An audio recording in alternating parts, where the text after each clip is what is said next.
আসসালামু আলাইকুম। মেডিসিন টক বিডি চ্যানেলের পক্ষ থেকে আপনাদের জানাই স্বাগতম। আজকে আমি যে মেডিসিনটি নিয়ে আপনাদের সামনে হাজির হয়েছি সেটার নাম হলো এক্সিম সিবি ট্যাবলেট 500 মিলিগ্রাম, যার মধ্যে রয়েছে সেবুরেক্সিম এক্সিটেল 500 মিলিগ্রাম এবং ক্লাবুলানিক অ্যাসিড 125 মিলিগ্রাম। এটি অ্যারিস্টো ফার্মা লিমিটেডের একটি ওষুধ। এটি প্রাপ্তবয়স্কদের জন্য একটি অ্যান্টিবায়োটিক।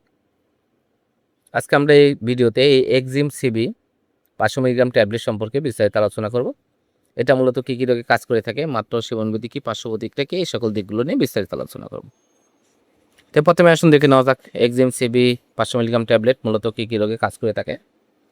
এটি সংবেদনশীল ব্যাকটেরিয়া দ্বারা সৃষ্ট সংক্রমণের চিকিৎসায় নির্দেশিত। প্রাপ্তবয়স্কদের সাধারণ সর্দি কাশি, জ্বর, অশ্লীল মূত্রনালী সংক্রমণ, প্রস্রাবের জ্বালাপোড়া, হাঁপানি, শ্বাসকষ্ট, অ্যাজমা, টনসিল বা বিভিন্ন ব্যাকটেরিয়াল ইনফেকশন জনিত সমস্যার জন্য এটি ব্যবহার করে থাকে।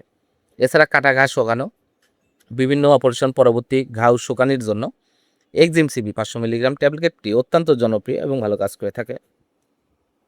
এবার আসুন দেখে নেওয়া যাক মাত্রা ও সেবনবিধি কী। এটি টনসিলাইটিস, সাধারণ সর্দি কাশি, জ্বর বা বিভিন্ন ব্যাকটেরিয়ার সমস্যার জন্য দিনে 2টো করে সকালে এবং রাতে 500 মিলিগ্রাম ট্যাবলেট 7 দিন থেকে 14 দিন আপনারা ব্যবহার করতে পারবেন, অথবা ডাক্তারের পরামর্শ অনুযায়ী মাত্রা ও ডোজ নির্ধারণ করে নেবেন। এবার আসুন দেখে নেওয়া যাক এর পার্শ্ব প্রতিক্রিয়াগুলো কি। এটি সাধারণত বেশ কিছু পার্শ্ব প্রতিক্রিয়া দেখা যায়, তবে ওষুধটি সুসহনীয়। তদুপরি পার্শ্ব প্রতিক্রিয়াগুলো হলো বমি বমি ভাব, বমি, ডায়রিয়া, পেট ব্যথা, অস্বস্তি হতে পারে। আর কিছু ক্ষেত্রে র্যাশ, আর্টিকেরিয়া এ ধরনের সমস্যার সৃষ্টি করতে পারে।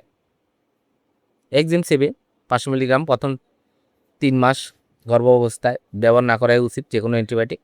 তবে পরবর্তীতে এক্সিম সিবি 500 মিলিগ্রাম ট্যাবলেটটি গর্ভাবস্থায় স্তনদানকালে ব্যবহার করতে পারবেন, আর অবশ্যই ডাক্তারের পরামর্শ গ্রহণ করেই ব্যবহার করবেন। ধন্যবাদ আমার ভিডিওটি দেখার জন্য। পরবর্তী ভিডিও পেতে আমার চ্যানেলটিকে সাবস্ক্রাইব করুন এবং পাশে থাকা বেল আইকনটিকে প্রেস